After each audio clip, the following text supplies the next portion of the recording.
Good afternoon, good people.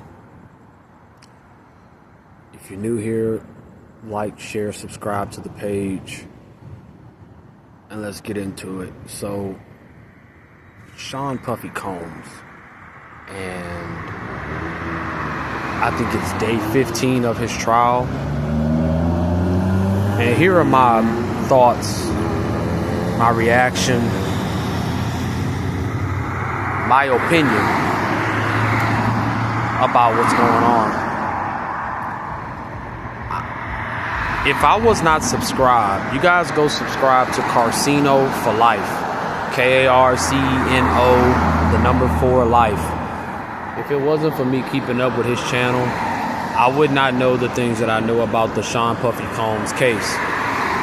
As everybody know, at the beginning of this whole thing was the start of Sean Puffy Combs possibly being charged with a RICO, racketeering, trafficking, sex trafficking, so on and so forth.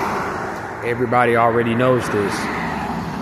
What you have seen thus far is a complete and utter misuse of the legal system, and this should be a mistrial.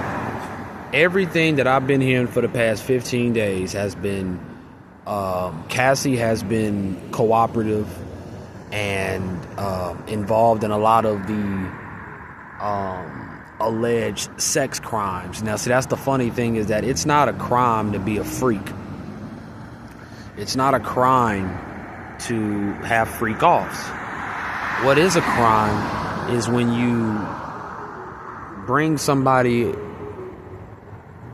in front of the court and the judge and prosecutors and jury, and you completely try to fabricate, try to edit video footage, try to it's almost like everybody has the same talking point that's being asked questions about what's been going on with P. Diddy. And I had already kind of knew this to be the case from last year, when Sean Puffy Combs had said that his liquor company of, Ciroc, was being only marketed in low-level black communities, and he had a problem with that. Once he had voiced his opinion, and then, of course, all of this stuff had happened. So it doesn't take a rocket scientist to see what's going on here.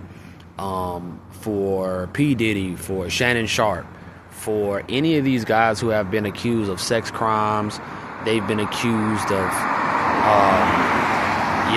all types of things behind the scenes. But it's just, I'm someone, I do not believe in racism at all. I do not believe in racism. I do not believe in racism.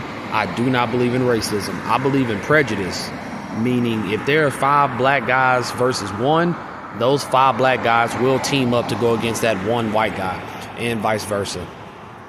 I've always told myself, well, what if this society was black people were given everything and whites had to struggle?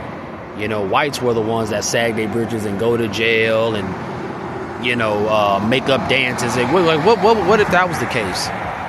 That's just how easy it is to just put the shoe on the other foot.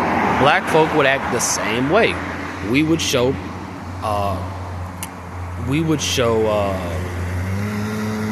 a certain level of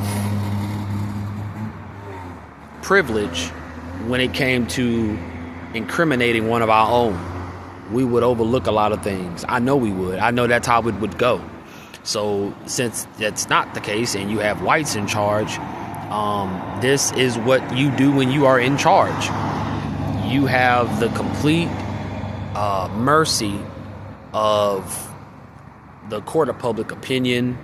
You have social media. You have all of these different things working for you. And if you are a black man, these things work against you. It's like the old saying goes, if you are black, you are guilty until proven innocent. And that makes me laugh. I thought I said it the other day here at work, and I just like, man, that's a funny saying, but it's true. You know what I mean? So I do believe Sean Puffy Combs is innocent of racketeering charges. I don't think he's been involved in anything like that the courts can prove. Now, do I believe that Sean Puffy Combs have sent a female over here, over there for some money? Absolutely.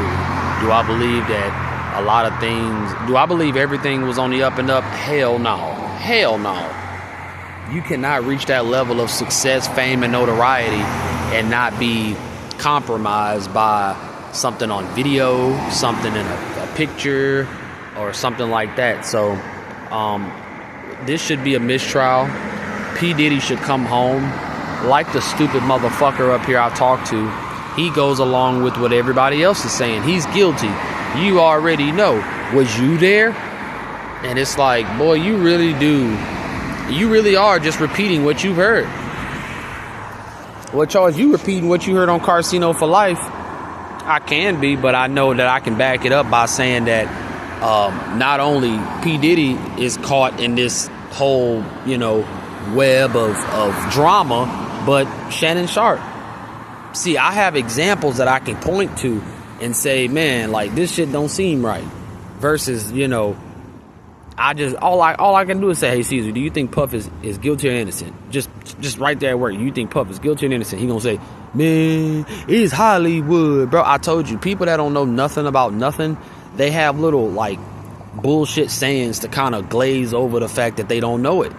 So it's like when I told that nigga, it became so frustrating trying to explain this to this fucking Rocks for Brains. Like, dog, I'm not telling you this because, like, I don't have nothing else to talk about. I'm telling you this stuff because it's true. P. Diddy is innocent. Do I believe he hit the girl in her mouth and all that? Hell yeah, he's admitted to punching that girl in her face and other people. Diddy put hands on people. But the whole message of this video is that if they can do this to Puff, they can do this to any old black man. You hear me? And I'm not going to say women, because a lot of what I'm having a problem with is that these women aren't going to jail. These women are not being punished for making up lies. They get to do this shit over and over and over. Even the female with Zion Williamson. Like Charleston White say, bro, you niggas have horrible taste. Y'all must not have no game. Y'all must be scared to talk to females or what have you. Because, these females y'all getting caught up with, it's like, are you serious? Like, her? So, that's all I wanted to say, y'all. I'll see y'all in another video.